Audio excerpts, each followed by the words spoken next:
마태복음 3장입니다. 3장 2절 그리고 4장 17절을 한번 보도록 하겠습니다. 같은 말씀인데요. 3장 2절 마태복음 3장 2절입니다. 같이 읽겠습니다. 시작. 회개하라 천국이 가까이 왔느니라 하였으니 17절 4장 17절 시작. 이때부터 예수께서 비로소 전파하여 이르시되 회개하라 천국이 가까이 왔느니라 하시니라. 네. 마가복음 1장 15절에는 동일한 말씀을 읽게 됐습니다. 때가 찼고 하나님 나라가 가까이 왔으니 회개하고 복음을 믿으라. 이런 말씀입니다. 마태복음 13장에 보면 13절부터 16절까지 보도록 하겠습니다. 네 가지 땅에 떨어진 씨의 비유를 이야기하면서 주님이 말씀하신 이야기인데요. 13절부터 16절 같이 읽도록 하겠습니다. 시작. 그러므로 내가 그들에게 비유로 말하는 것은 그들이 보아도 보지 못하며 들어도 듣지 못하며 깨닫지 못함이니라. 이사야 예언이 그들에게 이루어졌으니 일렀으되 너희가 듣기는 들어도 깨닫지 못할 것이요 보기는 보아도 알지 못하리라. 이 백성들의 마음이 완악하여져서 그 귀는 듣기는 둔하고 눈은 감았으니 이는 눈으로 보고 귀로 듣고 마음으로 깨달아 돌이켜 내게 고침을 받을까 두려워함이라 하였느니라. 그러나 너희는 봄으로 너희는 귀는 들음으로 복이 있도다. 아멘. 이 네 가지 땅에 떨어진 비유에 대한 이야기를 하면서 굉장히 저도 처음 이 말씀을 보았을 때 좀 알아듣기 어려웠습니다. 아니 듣기는 듣는데 깨닫지 못한다. 보기는 보는데 알지 못한다. 이 이야기가 이사야의 말씀에도 동일하게 있는데 이 이야기를 전에 이야기한 거 네 가지 땅의 비유 아시죠? 돌밭에 그리고 가시떨기 나무 그리고 좋은 밭에 돌짝밭에 이렇게 떨어진 이 밭의 비유를 하면서 그 마음의 밭의 상태에 따라서 너희가 어떤 사람은 들으면서 깨달을 것이고 어떤 사람은 완고한 마음으로 이 말씀을 듣지 않을 거라고 이야기했어요. 이 시간이 우리에게 듣긴 들어도 깨닫지 못하는 시간이 아니라 여기서 말씀했던 것처럼 눈으로 봄으로 너희 귀는 들음으로 복이 있는 그런 시간이 되었으면 좋겠습니다. 하나님은 좋으신 분이십니다. 제가 시편 103편을 암송한 적이 있는데 103편 8절에 이런 이야기였죠. 하나님은 긍휼이 많으시고 은혜로우시며 노하기를 더디하시고 인자하심이 풍부하십니다. 아멘. 그런 하나님은 죄에 대해서 진노하시는 분이십니다. 하나님은 자신의 뜻대로 모든 것을 할 수 있는 전능하신 분이십니다. 이사야서 64장 8절에 보면 우리는 진흙이요 주는 토기장이십니다. 이렇게 이사야가 고백을 했고 이 이야기를 고스란히 로마서 9장에 우리가 아시죠? 21절에 보면 하나님은 천이 쓸 그릇을 그리고 기 쓸 그릇을 만들 수 있는 권한을 가지고 있다. 이렇게 이야기하고 있습니다. 그러니까 그분은 우리를 버릴 수도 있고요. 우리를 취할 수도 있는 그런 권한을 가지신 절대 주권자이십니다. 그러니까 우리가 하나님 저를 왜 버렸어요? 저를 왜 이렇게 살게 하십니까? 이런 이야기가 그분에게는 통하지 않는다는 것입니다. 왜냐하면 그분의 마음이에요. 굉장히 억울한 것 같지만 어쩔 수 없습니다. 하나님이 그분이 온 세상을 만드셨고 우리를 만드셨기 때문입니다. 그래서 로마서 9장 20절에 지음을 받은 물건이 지은 자에게 왜 이렇게 만들었느냐? 반문할 수 있겠느냐? 반문할 수 없는 것입니다. 근데 정말 놀라운 것은 이렇게 표현하고 있어요. 멸하기로 준비된 그릇에 대하여 하나님 한결같은 마음은 오래 참으심으로 간영함으로 대하고 있다. 그러니까 멸하기로 준비된 그 그릇에 대해서 오래 참음으로 기다리고 있다는 거예요. 왜 기다릴까요? 왜 기다릴까요? 오래 참음으로 간용함으로 기다리실까요? 돌아오기를 기다리시는 거죠. 오늘 이 마태복음의 말씀은 말라기 이후에 우리가 아시죠? 이렇게 신구약 중간사라고 있습니다. 우리가 말라기에서 창세기를 딱 1초면 딱 넘기는 이 한 장 사이에 무려 400년이라고 하는 엄청난 암흑기가 있었습니다. 하나님의 말씀이 임하지 않는 때였어요. 그런데 이 말라기를 지나서 마태복음 첫 장을 열면서 처음 하나님의 메시지가 임합니다. 그 메시지가 뭡니까? 오늘 우리가 나눴던 그 이야기예요. 회개하라 천국이 가까이 왔느니라. 이 이야기를 하는 겁니다. 처음으로 들려진 400년의 어둠을 깨고 들려진 메시지였습니다. 근데 그 메시지는 모든 사람들을 불편하게 하는 메시지였어요. 여러분, 회개 생각하면 어떤 마음이 드세요? 회개라는 단어를 들으면 어떤 정서가 드시죠? 일단 부담이 된다. 그죠? 일단 거북하다. 듣기 싫다. 교회에서 회개 설교를 굉장히 잘하지 않죠? 불편하다고, 듣기 싫다고, 거북하다고 회개를 하지 말아야 됩니까? 어떻게 생각하세요? 이야기를 안 하시네요. 진짜 불편하신가 봅니다. 네.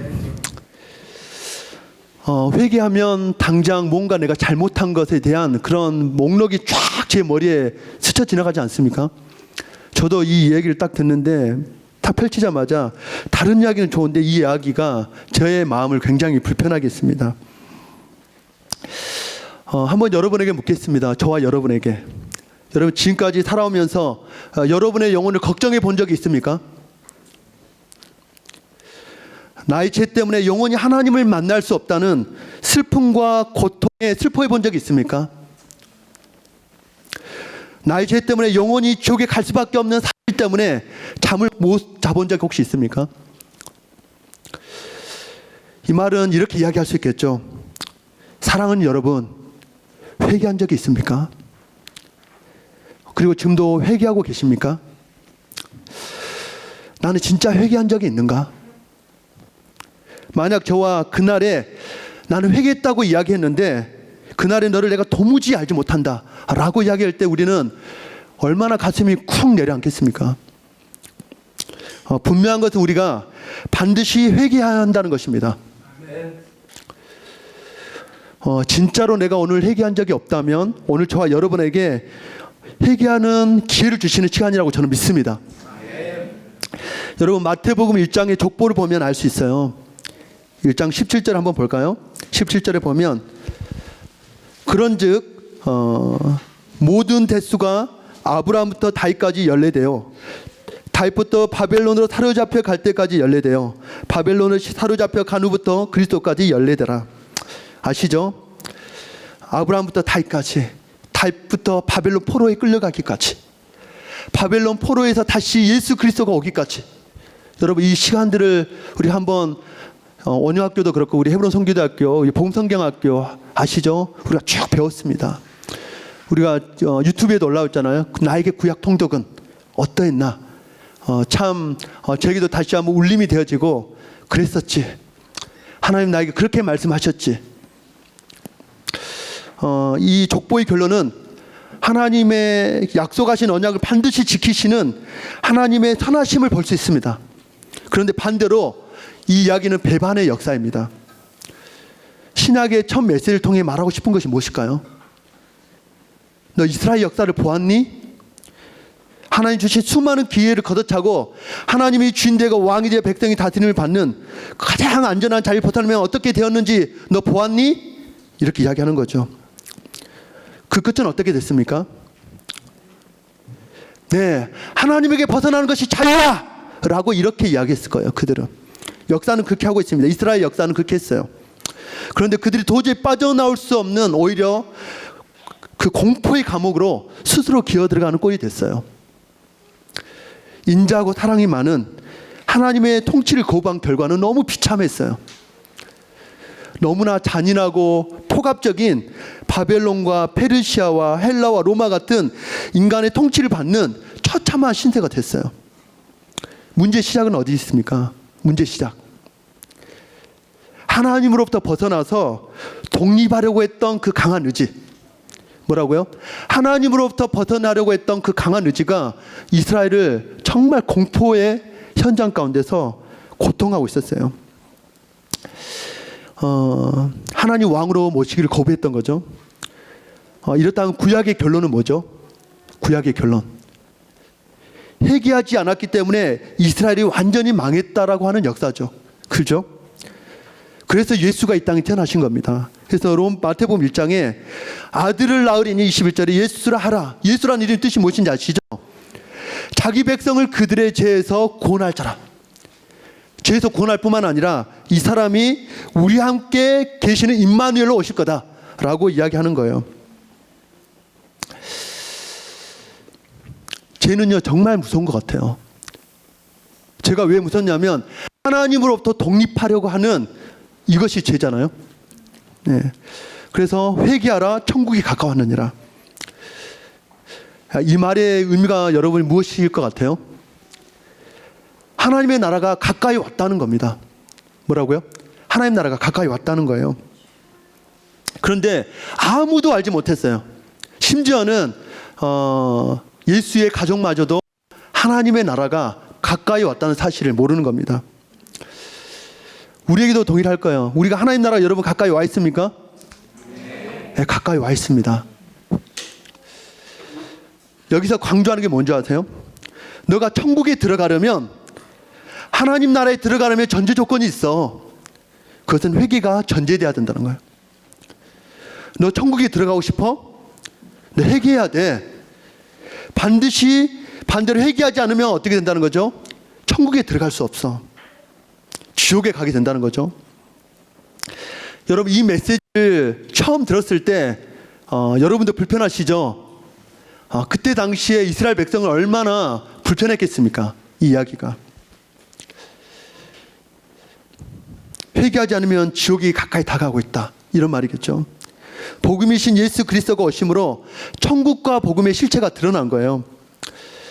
주님이 그렇게 이야기하셨죠. 내가 온 것은 의인을 부르러 온 것이 아니라 죄인을 불러 회개하러 왔다. 누가복음 13장 5절에 이렇게, 너희가 회개하지 않으면 다 망하게 될 거야. 누가복음 13장 5절을 한번 볼까요? 우리가 누가복음 13장 5절 한번 보도록 하겠습니다.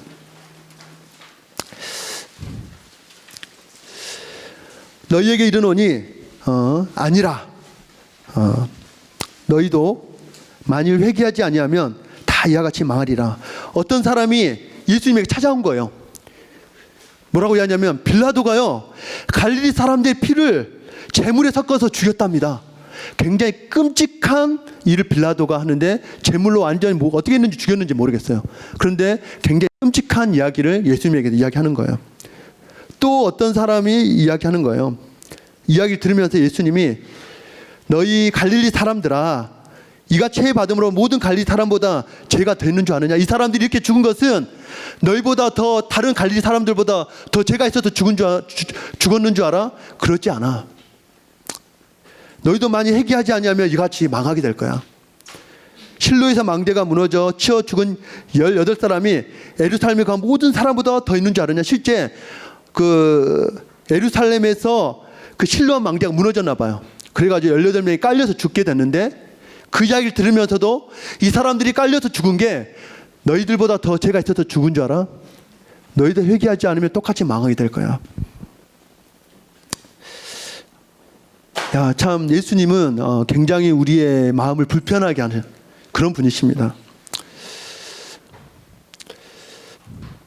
사랑이 많고 선하신 그 주님이 설교 중에 이런 망한다, 회개하지 않으면 망한다, 우리가 알다시피 지옥 설교를 많이 하셨잖아요. 아까 우리 선교사님도 이야기했지만 로이드 존스 목사님이 쓴 회개라는 책이 이런 이야기가 있어요.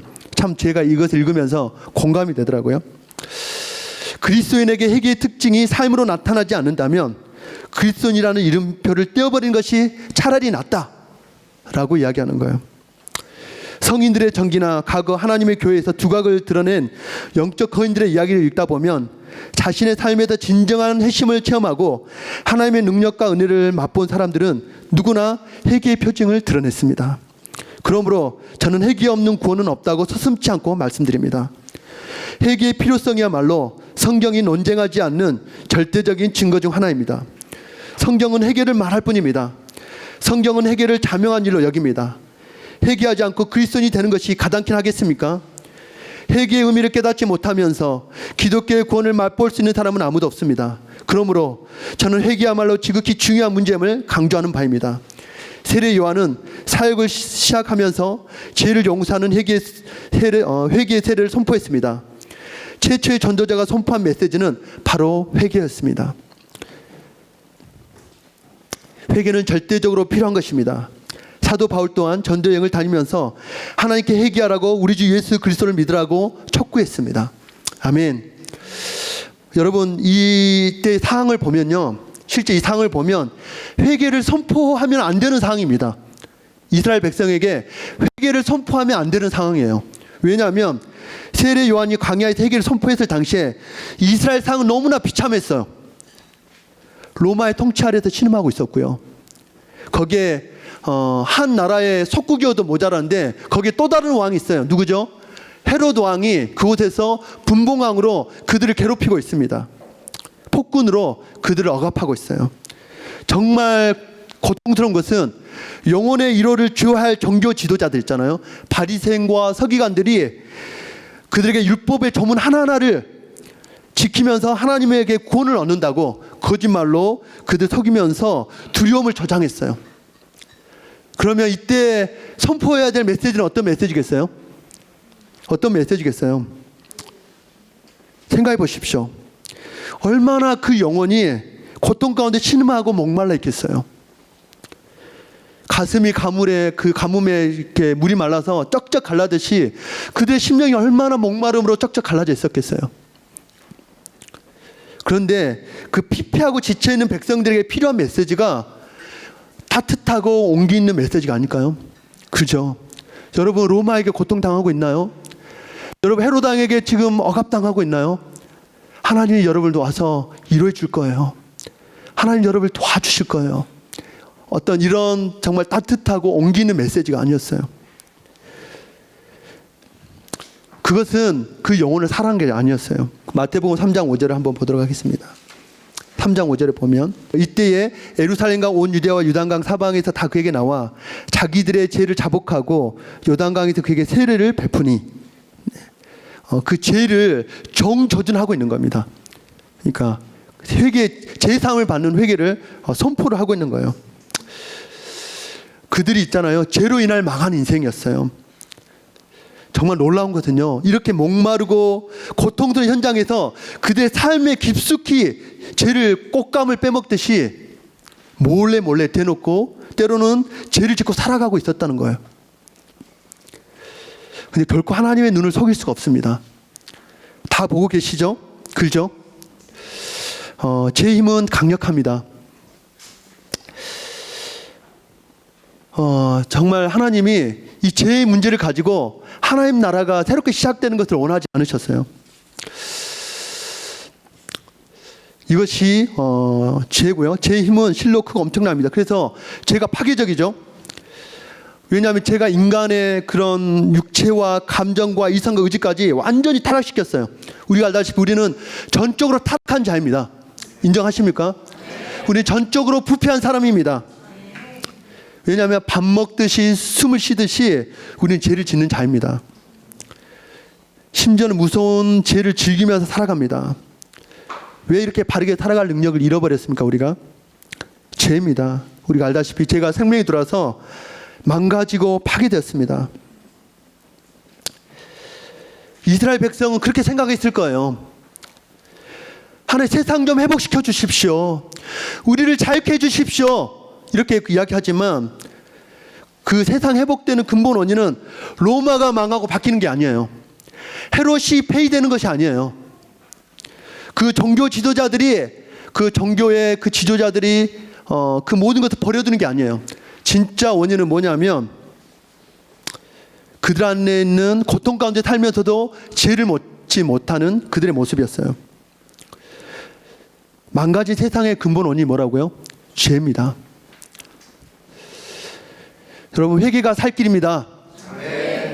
생각해 보시죠. 제 암덩어리가 몸에 이렇게 쫙 퍼져 있는데 의사가 따뜻한 말로 위로하면서 그 암 환자를 대할 의사는 없어요. 그냥 이 메스를 대서 정말 고통스럽더라도 그 암덩어리를 떼어내야죠. 회개하지 않으면 천국은 구경도 못한다. 이 말은 여러분 어떻게 들립니까? 불편하게 들리죠. 저도 굉장히 불편하게 들렸습니다. 회개하지 않으면 하나님 나라에 들어갈 수 없다고 하는데 이 회개하라는 촉구가 왜 불편한가? 그러나 생각해 보십시오. 회개는 누구를 위한 것입니까? 누구를 위한 거예요? 나를 위한 거죠. 주님에게 필요한 겁니까? 그분에게 필요 없습니다. 회개는 우리를 향한 하나님의 최고의 사랑의 메시지고 위로의 메시지입니다. 이때 당시에 그 예루살렘 백성에게 이 회개하라 천국이 가까웠느니라 이 메시지는 그들에게 최고의 메시지였고 사랑의 메시지였고 위로의 메시지였습니다. 왜냐하면 그들에게 살 길을 열어주는 길이었어요. 놀라운 축복의 메시지입니다. 진짜 은혜를 입은 사람은 이 메시지를 듣는 사람, 진짜 목마르고 죄 가운데서 울어본 적이 있는 사람, 내가 내 죄 때문에 영원한 지옥에 갈 수밖에 없다라고 내 스스로에 대해서 절박하게 하나님 앞에 매달려 본 사람은 이 메시지가 어떻게 들렸을까요? 어떻게 들렸을까요, 여러분? 하나님, 드디어 제가 살 길을 얻었습니다. 제가 이 죄에서 벗어나고 싶었는데 제가 살 길을 얻었습니다. 저에게도 이 죄에 대해서 들려졌던 메시지 때가 있었습니다. 잊지 못합니다. 저는 2007년 어게인 1907 잊지 못합니다. 어게인 1907 100년 만에 그때 한국 교회는 대단했습니다. 아시죠? 어게인 1907 한국에 붕이 오라 그러면서 지역마다 그때 붕에 오게 해달라고 막 그때 한국 교회가 엄청난 집회들이 있었어요. 그때 저도 여러 군데 집회를 따라다녔는데 그때 제가 한 유튜브 영상에서 한 분의 메시지가 들려왔어요. 저희 교회는 번영신학의 끝판을 달리는 교회였습니다. 여러분, 예수 믿으면 잘 됩니다. 예수 믿으면 영향력 있어야 됩니다. 세상에서 잘 돼서 예수 그리스도를 믿게 하십시오. 이런 메시지가 선포되고 있었어요. 근데 제 그때 삶은 굉장히 제 가운데서 고통스러운 시간을 보냈어요. 미쳐버릴 것 같았습니다. 교회에서 한 번도 죄에 대한 설교를 하지 않았어요. 근데 그 메시지는 제 영혼을 시원케 했습니다. 그 메시지의 주제는 뭐였냐면 여러분 죄에서 자유하십니까? 이 메시지였어요. 너무 웃겼습니다. 중반까지는. 그러더니 중반 넘어서 그분이 가격한 메시지를 선언했습니다. 여러분, 죄에서 떠나지 않는 사람은 하나님 나라를 구경도 할 수 없습니다.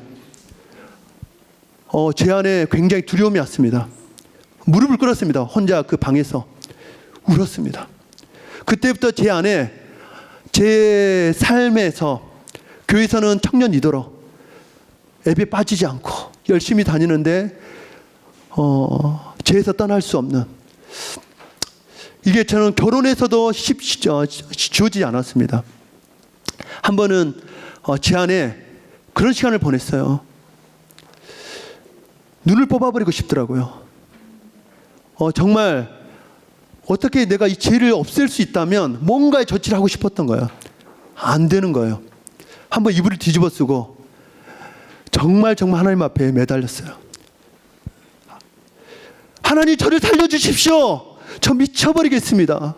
어떻게 하면 저 죄에서 떠날 수 있나요? 어떻게 하면 이 죄에서 벗어날 수 있나요? 막 너무너무 고개를 들어서 그랬더니 위에서 너무 소리를 질렀는데 위에서 막 찾아와서 막 문을 두드리더라고요.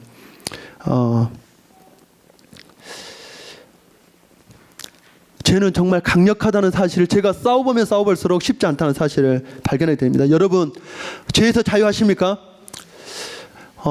우리가 온영학교에 다니고 헤브론 선교대학교에 다니고 선교사가 되어도 여러분 죄에서 자유하십니까? 그러면 해결을 어느 정도 강도로 해야 되나? 어느 정도 강도를 해야 되나? 하나님의 요구는 강력하더라고요. 예수님의 선포는 하나님 나라를 위한 절대적인 요구입니다. 아멘. 너 하나님 나라에 들어가기를 원하니? 너 세상을 포기해.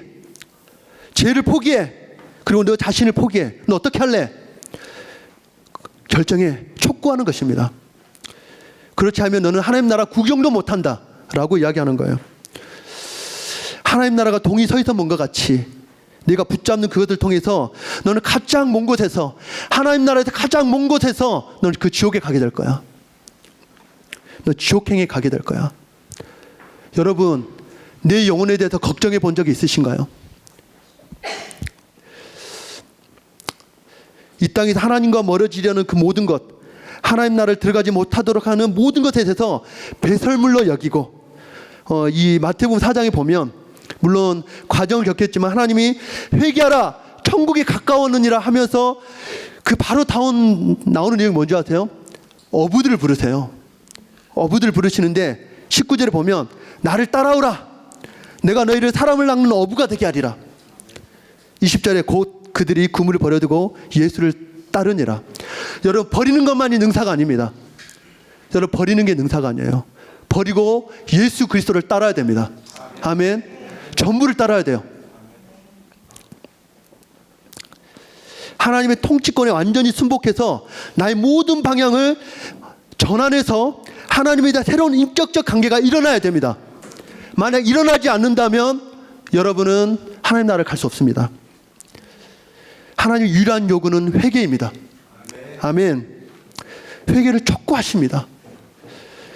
모든 사람에게 차별 없이 구원으로 가는 유일한 길을 가르치고 가르치기 위해서 가차없이 엄격하게 요구하는 것이 뭐냐면 회개라는 거예요.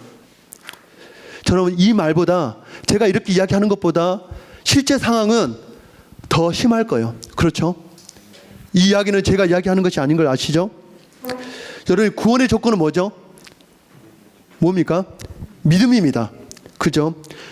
믿음으로 구원을 받습니다. 그러나 여기서 이야기한 것은 마가복음 1장에 15절에 나온 것처럼 회개하고 복음을 믿으라. 복음을 믿기 전에 전제된 게 뭐냐면 회개가 필요하다는 것입니다. 할렐루야. 아멘. 근본적인 회개, 본성의 변화, 죄악으로부터 완전히 돌아섬, 절대적인 복종으로 단호하게 하나님을 향하는 것. 회개하지 않은 자는 하나님의 심판 아래에 떨어질 것이다. 마태복음 11장 21절 이하에 나오는 거예요. 이 메시지는 누구에게 하고 있는 거예요? 이방인들에게 하고 있는 겁니까? 아니잖아요. 지금 유대인에게, 하나님을 주여 하는 자에게 지금 촉구하는 메시지가 아닙니까? 그렇죠? 회개의 요구는 절대적입니다. 여러분, 자는 분들을 깨워주십시오. 아멘. 회개는 하나님의 뜻에 대한 완전한 항복과 헌신을 요구합니다. 할렐루야. 엄격하고 완전한 항복과 헌신을 요구하는 하나님인 죄인인 나에게 한없이 자비로우신 분입니다. 아시죠? 누가복음 18장에 돌아온 탕자, 돌아오기만 하면 그분은 나를 가장 좋은 곳으로 준비하시는 좋으신 하나님이십니다. 저에게 이 메시지 묵상을 하는데 저에게 이렇게 강하게 주님이 제게 더 도전해 오셨어요. 제 삶을 돌아보게 됐습니다. 돌아보고 보니까 제가 회개를 얼마나 하지 않았는지를 알게 됐어요. 나 죽고 예수 살면 되지. 나 십자가로 가면 되지. 은혜지. 그러나 내 삶 가운데 돌아보면 회개할 것들이 너무너무나 많다는 것이 제 삶을 다시 한번 진지하게 생각하게 됐습니다.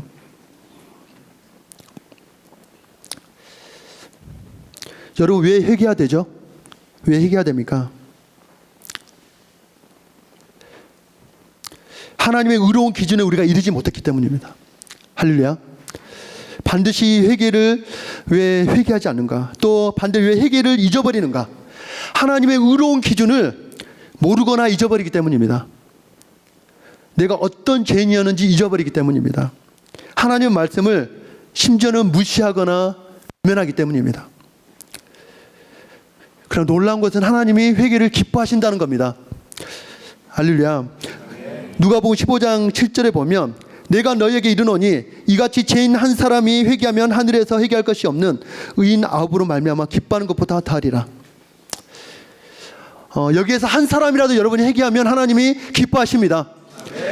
모르겠어요. 이 메시지를 저를 비롯해서 여러분에게 이야기할 때 어느 한 사람이라도 여기서 회개한다면 하나님을 기뻐하실 것입니다. 이 메시지는 그 사람을 위해서 준비된 것입니다. 아멘. 여러분, 마지막 심판의 그날이 다가오고 있습니다. 얼마 전에 우리가 신약 통독을 하는데 가나안 혼인잔치를 봤어요. 하나님이 언제 재림하시는가, 세상을 이걸 궁금하게 한다고 하는데 거기에서 메시지가 그래서 예수님이 언제 오시는가가 아니라 예수님이 왜 오시는가가 중요하다고 이야기하더라고요. 여러분 아시죠? 우리 복음성경학교 학생들은 들어서 아시죠? 예수님이 왜 오셔야 되죠? 왜 오셔야 됩니까? 사랑하는 당신의 신부를 데리고 오기 위해서 예수님이 재림하신다는 거예요. 아멘. 사랑하는 신부로 준비해야 될 것이 있다면 뭘까요? 정결이죠. 정결. 우리 요한계시록을 보도록 하겠습니다. 요한계시록. 지금 우리가 요한계시록 같은 마지막 세대를 살고 있습니다. 그렇죠? 일곱 교회에게 하나님이 촉구하는 메시지가 있잖아요. 단 한 가지더라고요. 단 한 가지. 뭔지 아세요? 회개하라. 회개하라는 거예요. 에베소 교회를 향해서 2장 5절에 보십시오. 제가 읽어보겠습니다. 여러분들 같이 눈으로 보십시오. 그러므로 어디서 떨어졌는지를 생각하고 회개하여 처음 행위를 가지라. 만일 그리하지 아니하고 회개하지 아니하면 내가 내게 가서 내 촛대를 그 자리에서 옮기리라. 버가모 교회 2장 16절. 그러므로 회개하라. 그리하지 아니하면 내가 속히 가서 내 입의 검으로 그들과 싸우리라. 두아드라 교회 2장 20절. 내가 그에게 회개할 기회를 주었으되 자기의 음행을 회개하고자 하지 아니하는도다. 타देख교회 3장 3절. 그러므로 내가 어떻게 받았으며 어떻게 들었는지 생각하고 지켜 회개하라. 만일 깨지 아니하면 내가 도둑같이 이르느니 어느 때 내가 이르는지 내가 알지 못하리라. 라오디아 교회 3장 19절입니다. 무릇 내가 사랑한 자를 위하여 책망하여 징계하노니 그러므로 내가 열심을 내라. 회개하라. 아멘. 회개하라는 겁니다. 놀라운 것은요, 이 5교회가 똑같은 죄가 있어요. 뭔지 아세요? 음행의 죄예요. 음행의 죄. 에베소 교회에 어떤 걸 허용했냐면 니골라당의 행위를 허용했어요. 여러분, 니골라당이 뭔지 아세요? 지금에 말하면 구원파예요. 우리 거듭났기 때문에 이제 우리의 모든 죄가 과거, 현재, 미래의 죄 용서받았기 때문에 우리 죄 지어도 우리는 구원받아. 이게 니골라당의 행위였어요. 굉장히 무서운 메시지죠. 그 다음에 버가모 교회도 똑같습니다. 발람의 교훈을 따랐어요. 그들은 우상의 제물에 먹게 하였고 그때 당시에 이 뭐냐면 행음을 했다는 거예요. 여기도 똑같이 니골라당의 교훈을 따르고 있다는 거죠. 지금 한국교회, 우리에게 지금 가장 무서운 메시지가 뭡니까? 나 과거, 현재, 미래의 죄 용서받았고 칭의로 의롭게 되었기 때문에 내 죄는 내가 어떤 상황이 있어도 내가 무한한 죄를 질지라도 하나님 나에게 무한히 용서할 거야. 내 하나님께, 전쟁 하나님께 돌아가는 겁니다. 두아디라 교회 이세벨을 허용했어요. 행음했습니다. 참 놀라운 건요, 이때 당시 요한계시록 시대 당시가 여러분 아시죠? 도미티아누스 황제 때 엄청난 핍박과 박해가 있었던 때입니다. 이런 죽느냐 사느냐의 기로 앞에 서 있는데 진짜 놀라운 것은 이런 죽느냐 사느냐, 우리 바울 영화에 봤지만 그때 어떻게 됐나요? 막 그리스도인들이 그 거리에 등대가 됐습니다. 사람을 산채로 태우는 그런 기가 막힌 상황 가운데 있는데 이때에도 있잖아요. 음행의 죄를 행하고 있었다는 거예요. 교회에서. 정말 무섭습니다. 정말 무서워요.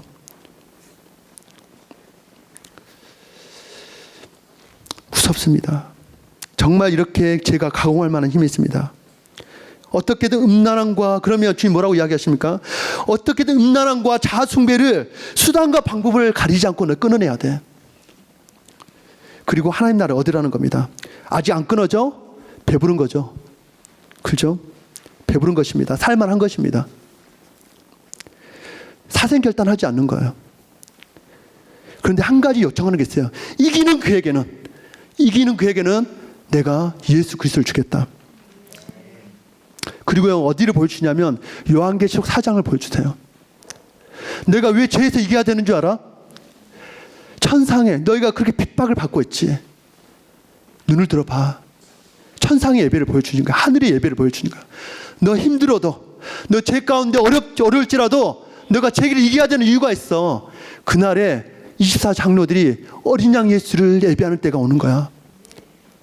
아멘. 7장에 보면 수많은 14만 4천의 그 상징적인 수많은 각 족속과 백성과 방언에서 예배하는 무리들이 있다는 거예요. 7장에 9절에 보면 잘 아시는 말씀인데, 일 후에 내가 보니 각 나라와 족속과 백성과 방언에서 아무도 능히 셀 수 없는 큰 무리가 나와 흰 옷을 입고 손에 종려가지를 들고 보좌 앞과 어린 양 앞에 서서 이렇게 막 외치는 거예요. 근데 13절에 보니까 장로 중 하나가 세례 요한에게 묻는 거예요.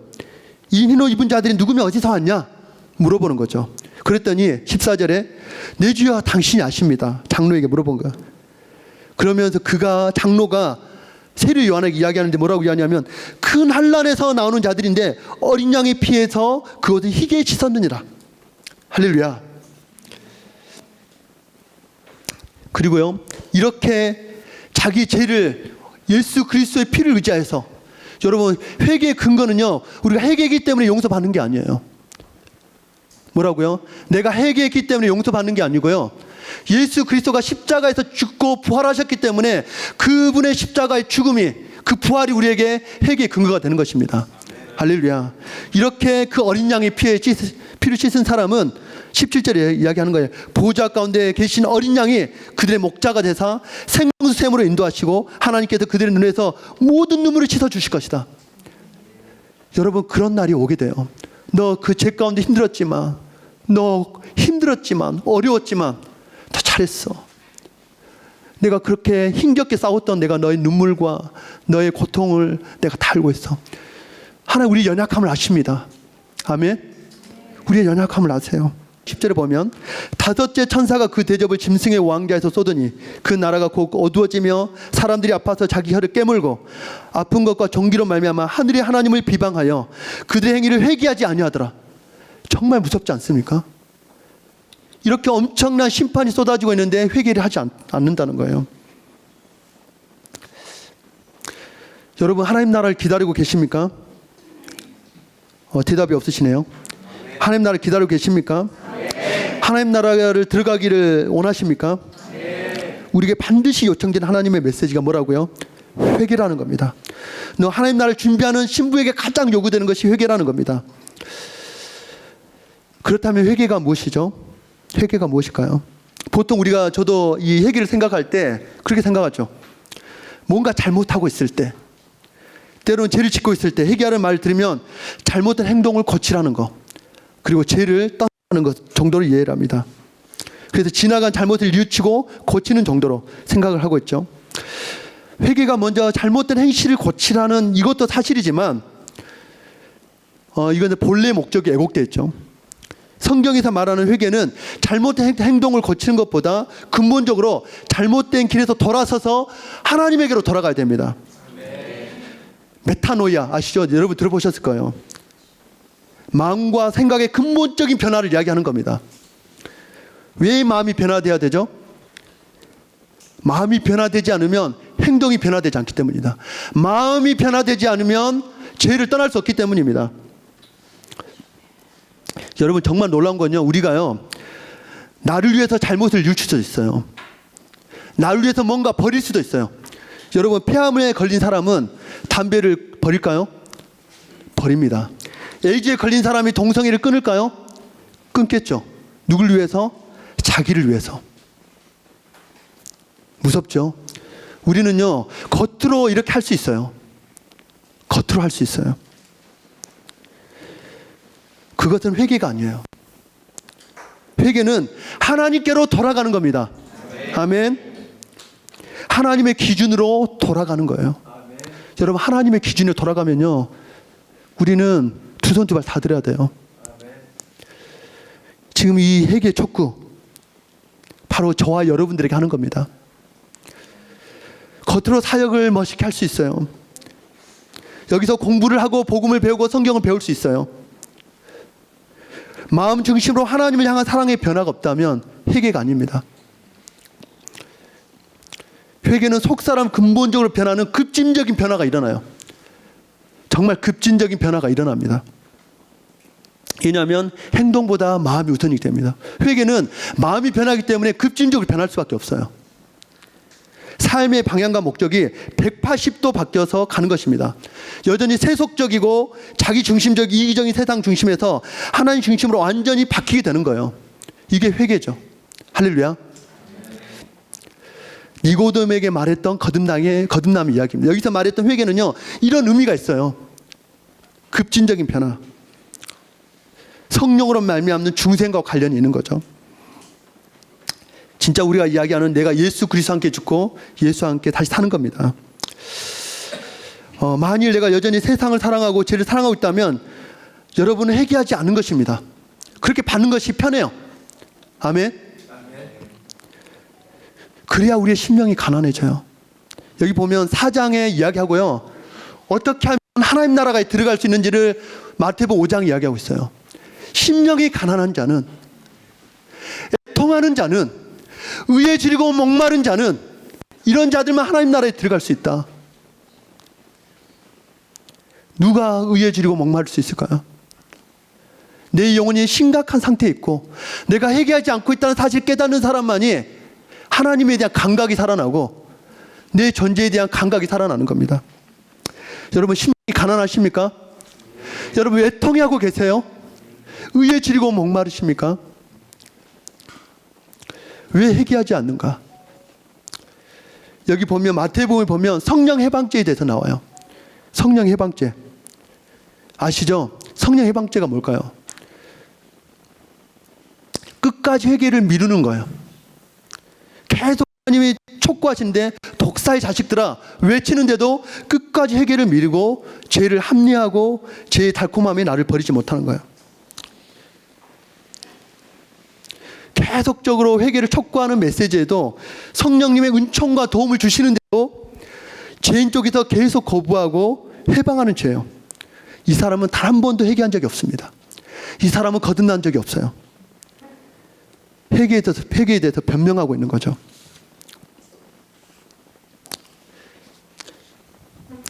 한번 여러분 돌아보십시다. 우리가 자신의 구원에 대해서 어떤 사람은 체념하는 사람도 있더라고요.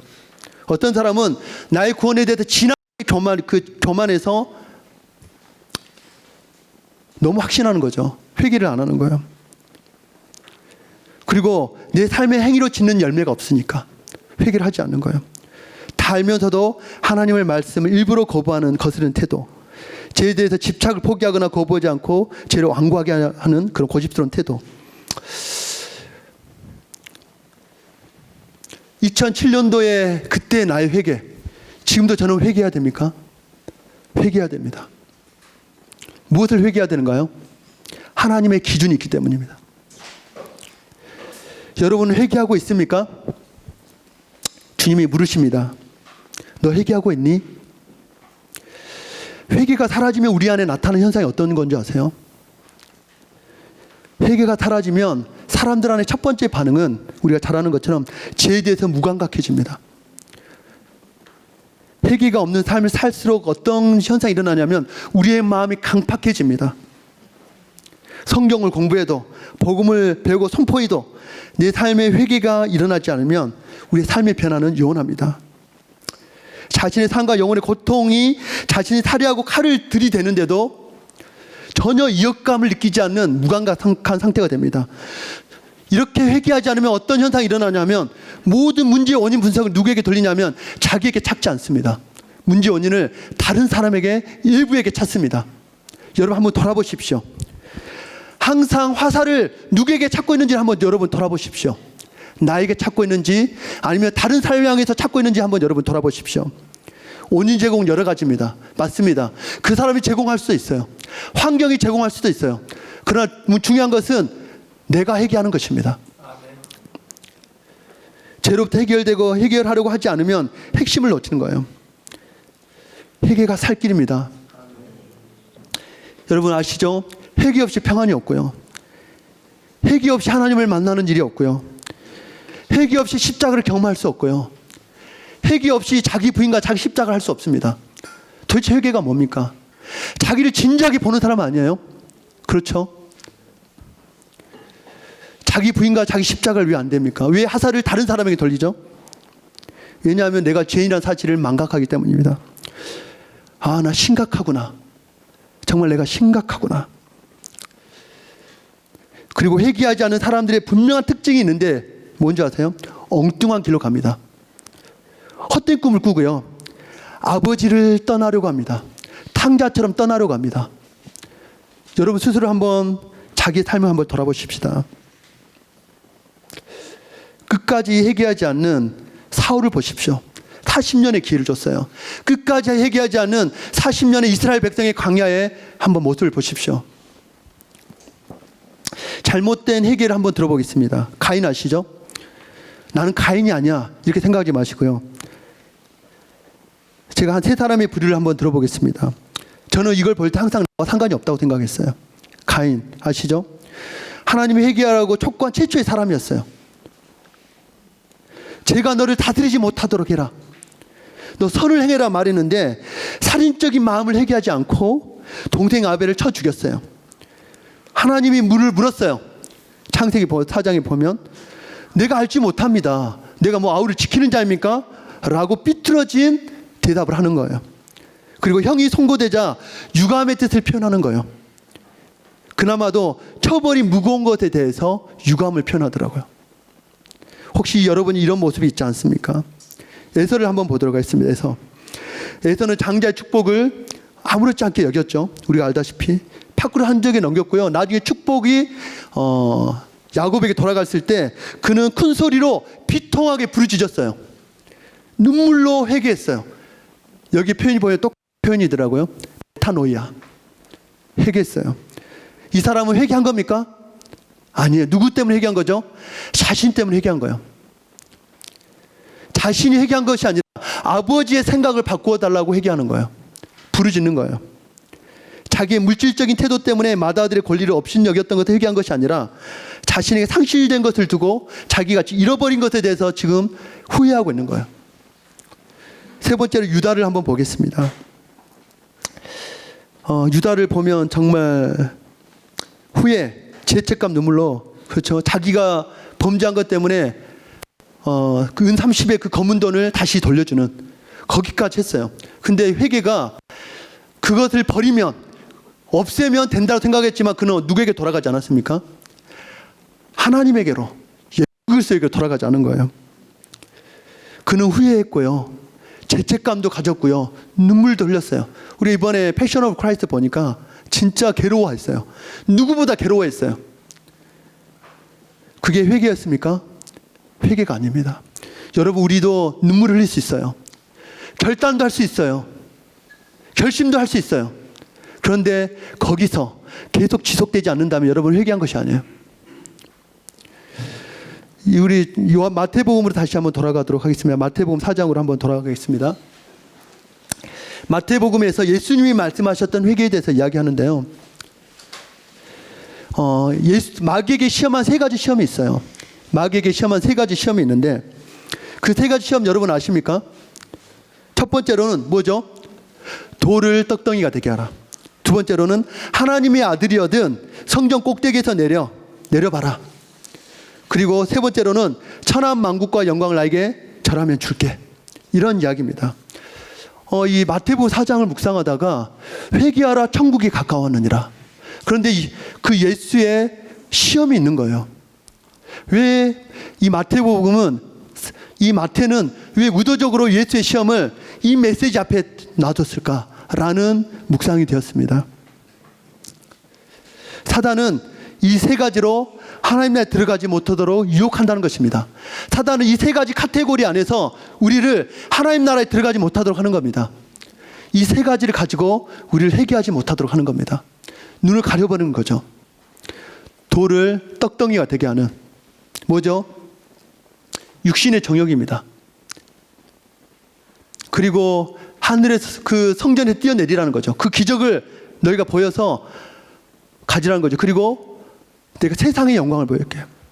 우리 안에서도 똑같이 영광, 뭐라고 하죠? 하나님의 말씀을 등한시 여기고 하나님을 시험하고 하나님을 섬기지 않는, 철저히 자신을 위해서 섬기는 일들이 너희들 안에 일어날 거야. 나는 지금 누구를 위해서 여기에 있는가를 한번 생각해 보십시다. 나를 위해서 있는 것인가? 아니면 정말 예수 그리스도를 위해서 있는 것인가? 성경은 단호하게 이 부분을 이야기하고 있습니다. 사단이 내가 세상 나라와 영광을 줄게. 너 종교 안에서 너에게 영광을 줄게.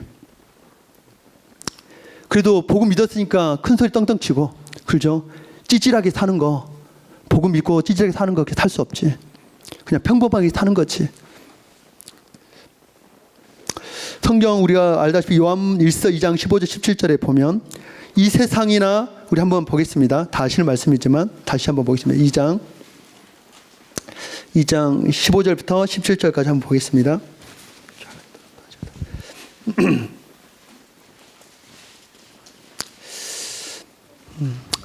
읽겠습니다. 시작. 15절부터 시작. 이 세상이나 이 세상에 있는 것들을 사랑하지 말라. 누구든지 세상을 사랑하면 아버지의 사랑이 그 안에 있지 아니하니 이는 세상에 있는 모든 것이 육신의 정욕과 안목의 정욕과 이생의 자랑이니 다 아버지께로부터 온 것이 아니요 세상으로부터 온 것이라.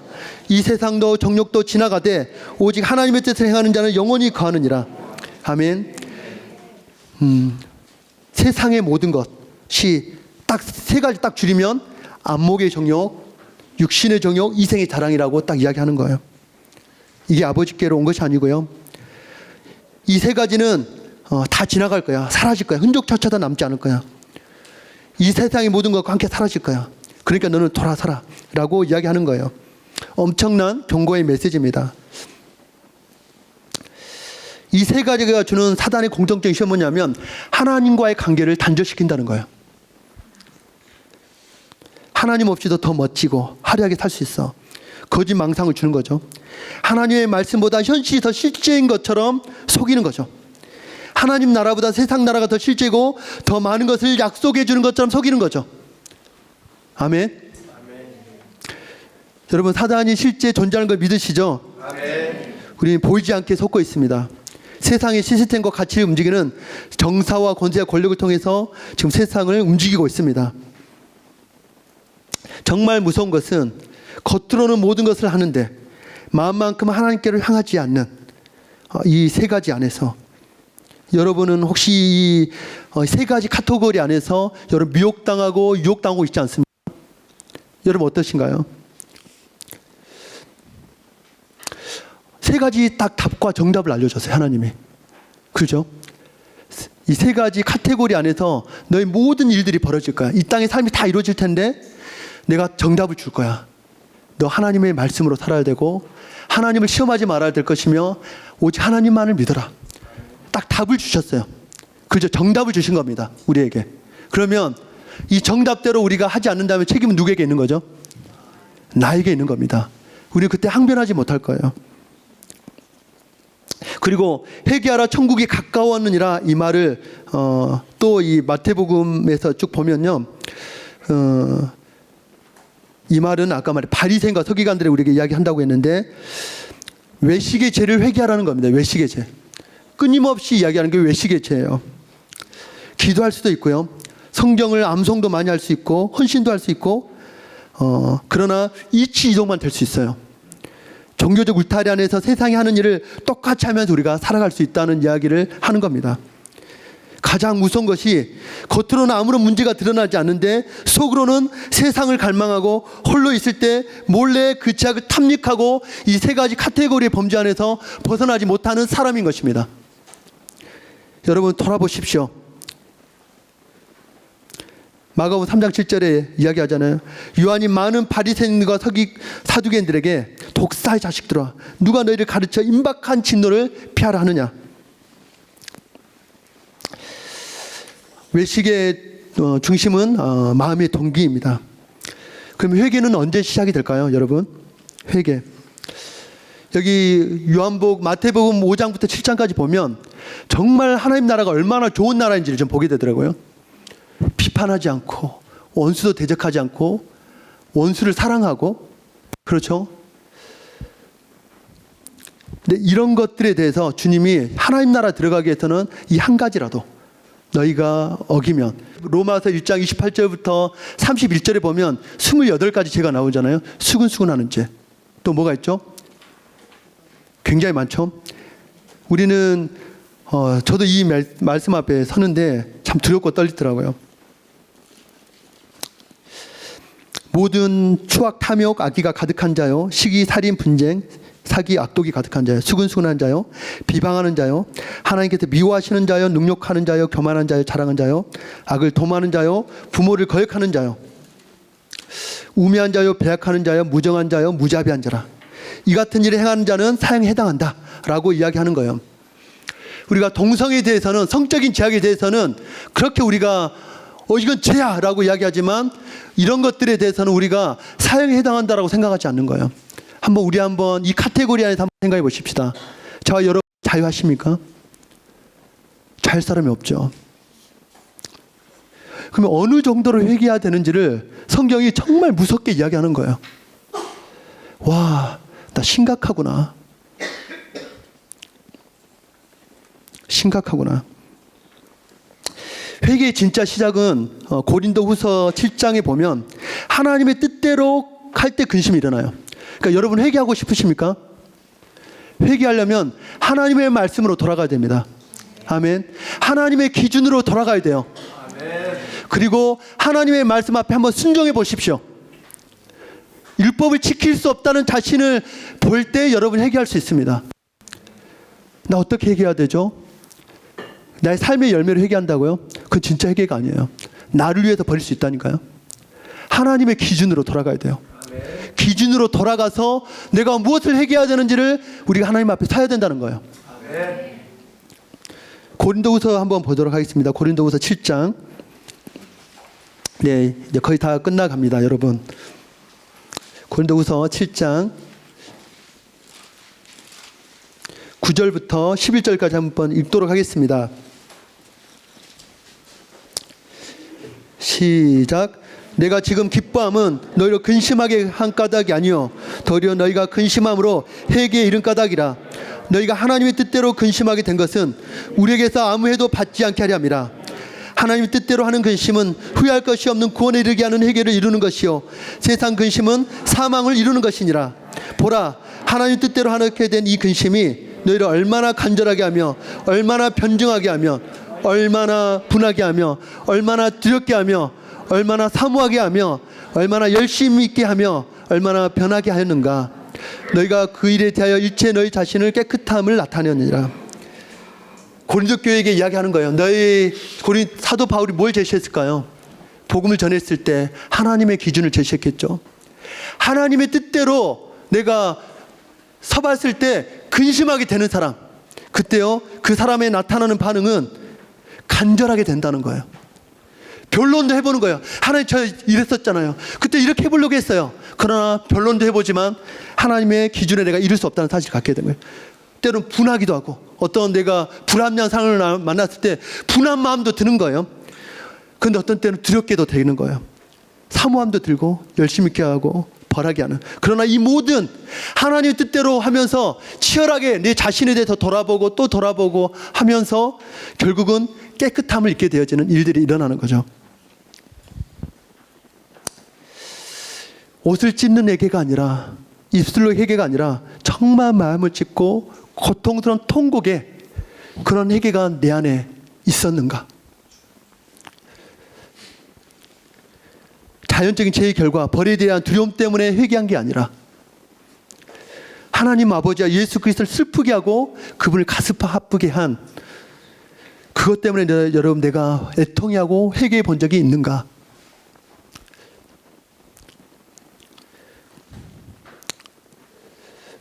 정말 우리에게 하나님이 요청하시는 겁니다. 사도행전 2장 37절에 보면 베드로가 이야기하잖아요. 저희가 이 말을 듣고 마음에 찔려 베드로와 바른 사도들에게 가로되 형제들아 우리가 어찌할꼬. 이런 반응들이 우리 안에 끊임없이 일어나기를. 어찌할꼬. 이것이 우리에게 얼마나 큰 축복인지를. 회개의 축복은 우리가 알다시피 내가 얼마나 뼛속 깊이 존재적인 죄인이라는 사실을 아는 것. 이때부터 복음이 열리기 시작합니다. 여기가 시작이죠. 그렇죠. 한 번도 내가 뼛속 깊이 죄고나 나고죄 나는 영원히 하나님 앞에 만날 수 없어. 나 끝장이야 라는 사실을 가보지 않은 사람은 복음의 시작도 열리지 않은 겁니다. 여기서부터 깨닫게 되어지면 변화되고자 하는 진지한 갈망이 시작이 됩니다. 그리고 죄에 대해서 떠나고 싶은 대가 지불하고 싶은 그런 마음들이 우리 안에 일어납니다. 할렐루야. 하나님을 향한 활짝 마음이 열립니다. 그리고 그 무한한 사랑과 측량할 수 없는 은혜 때문에 하나님이 말씀하신 엄격한 조건에도 내가 순종해야겠다라는 마음이 생깁니다. 이런 마음들이 여러분 안에 생기고 계시나요? 진정을 회개하면 어떤 일이 일어납니까? 진정을 회개하면 죄에 대한 자복이 일어납니다. 마태복음 3장 6절에 보니까 자기들의 죄를 자복하고 요단강에서 세를 받는데 이 모습을 실제 이렇게 찾아보니까 주석에 찾아보니까 공개적으로 자기 죄를 자복했대요. 공개적으로. 우리가 말하는 복음학교에서 공개적으로 죄를 자복하는 일이 저는 성경에 없는 줄 알았더니 실제 이 안에 있었더라고요.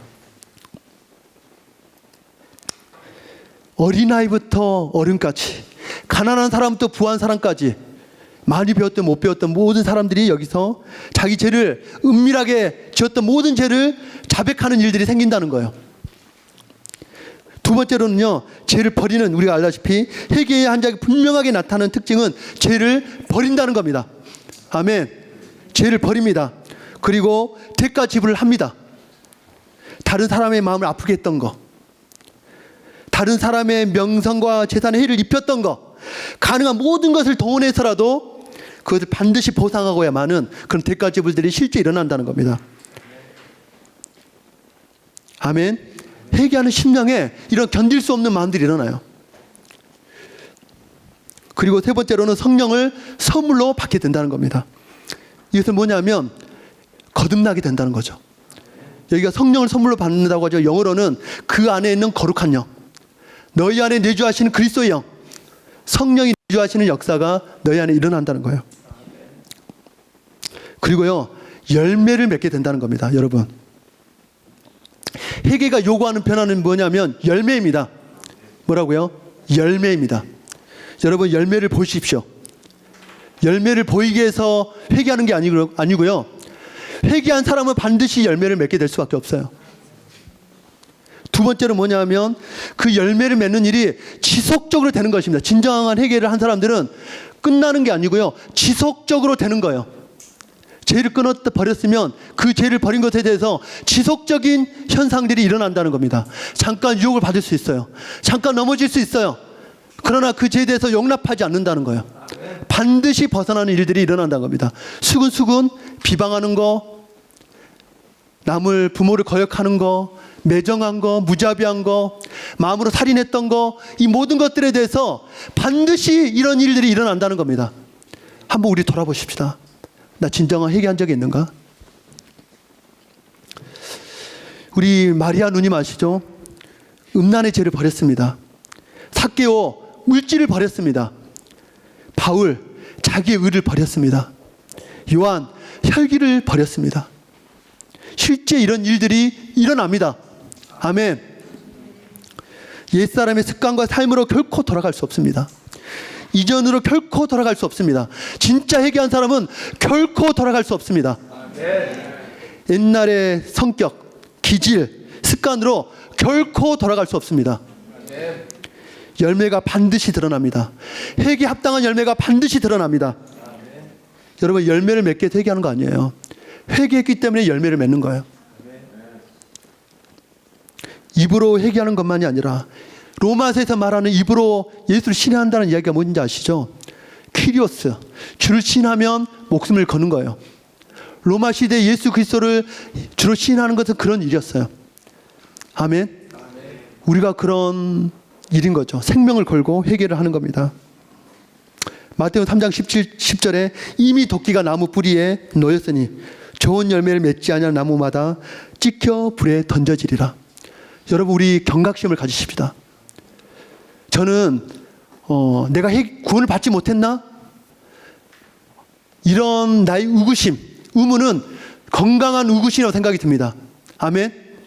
왜냐하면 그날에 내가 회개했다고 생각하면서 주님을 앞에 버려짐을 당하는 것보다 내가 회개하지 않았구나, 내가 진정 거듭났나, 나 정말 하나님 앞에 서 있는가 라는 의구심은 정말 우리를 살리는 의문이라고 생각이 듭니다. 할렐루야.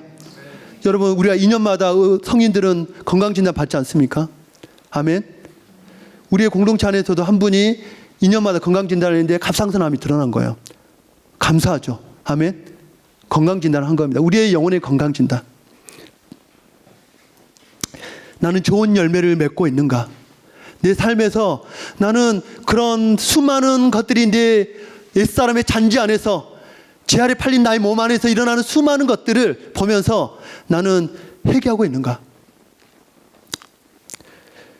회개하고 구원을 얻으시겠습니까? 네. 회개의 긴박성을 아십니까? 여러분, 회개의 위험성을 아시냐고요? 재미, 오락거리, 쾌락을 여러분 포기 못하겠습니까? 회개는 사느냐 죽느냐의 문제예요. 사생결단의 문제예요. 게으름을 버리고 죄를 버리고 거룩을 우리 선택하십시다. 불순종을 버리고 순종을 선택하십시다. 우리 회개해야 돼 삽니다. 아멘. 우리 회개해야 새로운 피조물이 될 수 있어요. 회개해야 하나님과 진정한 사귐과 교제가 일어나요. 회개해야 옛사람이 모든 것을 배설물로 여길 수 있어요. 회개해야 나의 진정한 옳음을 의를 버릴 수 있다고요. 회개해야 새롭게 되고 구원을 얻으며 생명을 얻을 수 있습니다. 여러분, 왜 하나님 앞에 헌신하지 못합니까? 왜 그물을 버려두고 따르지 못합니까? 회개했습니까? 왜 여전히 나의 여지를 두고 있습니까? 회개했나요? 급격한 급진적인 변화가 일어납니다. 회개하면. 할렐루야. 그날은 생명을 찾는 이는 적고 협착하고 찾는 이가 적다고 했어요. 이것은 밖에 사람들에게 이야기한 게 아니에요. 저와 여러분들에게 이야기하는 거예요. 이 안에서도 구원받지 못할 사람도 있을 수 있어요. 그러나 돌아오면 구원을 받습니다. 여러분, 장담하지 마십시오. 저와 여러분은 장담하면 안 됩니다. 물론 주님은 우리에게 칭의를 허락해 주셨습니다. 그러면 칭의, 내가 예수 그리스도와 함께 죽고 살았다면 다시 그런 가운데 있을 때 그 칭의를 의지해서, 하나님 나를 용서해 주셨던 그 칭의를 의지해서 다시 회개의 자리로 가십시다. 다시 하나님의 의로운 기준에 우리가 이르도록 하십시다. 할렐루야. 여러분, 슬퍼하지 마세요. 우리에게 천국의 문이 활짝 열려 있습니다. 요한계시록의 7교회에 이야기한 것처럼 하늘의 문이 활짝 열려 있다. 너 회개하고 이기는 자가 되어라. 할렐루야. 회개하고 이기는 자가 되어라. 마지막 도전을 하도록 하겠습니다. 내 자신의 영혼에 대해서 걱정하고 있습니까? 여러분, 걱정하는 마음이 듭니까? 여러분, 축복합니다. 여러분의 현재 상황이 어떻습니까? 여러분의 제 문제로 혹시 고민하고 있습니까? 여러분은 제 문제를 직시하십시오. 할렐루야. 바야흐로 회개할 때가 왔습니다. 하나님은 살아계십니다. 우리는 그분을 피할 수 없습니다. 그분을 피할 수 없을 때가 온다고요. 그분의 심판대 앞에서 피할 수 없을 때가 온다고요. 제가 이야기하는 것보다 그날은 더 무서울 거예요. 그분은 심판주로 올 거예요. 하나님 나라가 가까이 왔으니 회개하고 복음을 믿으라. 이 회개의 접근은 결코 우리에게 어렵고 불편한 요구가 아닙니다. 이것은 우리에게 생명의 요구이고 우리 살리는 하나님의 촉구의 메시지입니다. 아멘. 회개의 근거가 어디에 있다고요? 어디에 있습니까? 나의 죄를 위해서 희생제물을 되어 죽으신 그 값을 지불한 십자가의 대속에 있습니다. 내가 회개했기 때문에 구원받는 게 아니라고요. 그 십자가에서 내가 죽고 다시 살았기 때문에 구원 얻게 되는 것입니다. 여러분, 패션 오브 더 크라이스트를 보니까 제가 이번에 봤는데 정말 통곡하게 되더라고요. 빌라도에게 매를 맞는데 와, 딱 족쇄를 매고 그 전에 한 번만 여러 번 봤는데 그 이야기가 들렸어요. 우리 선교사님과 함께 나누는데 예수님 뭐라고 이야기하시냐면, 아버지 나 준비됐습니다. 아버지 나 준비됐어요. 매섭게 매를 맞습니다. 막 아시죠? 몸이 걸레처럼 너덜너덜해진 상태로 맞습니다. 질질 끌려가더라고요. 근데 그 골고다의 언덕을 올라가는데 마지막 십자가에서 완전히 기진맥진한 그 예수 그리스도가요, 어떻게 하시냐면 로마 병정이 그 십자가로 죽이려고 하는데 예수가 그 나를 살리려고 한 하나님이신 그분이 기어서 십자가로 가더라고요. 도살장에 끌려가는 그 어린 양과 같이 그분이 그곳으로. 와, 우리의 죄로 인해 큰 상처를 입으셨던 그 하나님께서 구원의 길을 여셨다는 것만큼 큰 놀라운 기쁜 소식이 어디 있습니까? 아멘. 하나님의 놀라운 사랑, 그 무한한 사랑이 우리를 전율케 해야 됩니다. 그 사랑이 우리를 압도해야 됩니다. 아멘. 그 안목의 정욕, 육신의 정욕, 이생의 자랑이 돼서 생각이 나지 않을 만큼 그 십자가의 사랑이 우리를 압도해야 됩니다. 할렐루야. 그 사랑이 우리를 사로잡아야 돼요. 성령으로 말미암아 그 사랑이 우리를 사로잡아야 됩니다. 그 사랑으로 말미암아 그 의롭다 하심을 입고 은혜를 바라보며 그분을 즐거워하고 바라보는 일들이 우리 안에 일어나야 됩니다. 할렐루야. 우리 하나님을 바라보십시다. 그분은 우리에게 해답을 주셨습니다. 할렐루야. 우리 그 모든 유일한 해답의 유일한 계신 예수 그리스도 안에 모든 것이 있으므로 우리 그분을 바라보고 회개하고 하나님 나라를 들어가도록 하십시다. 아멘.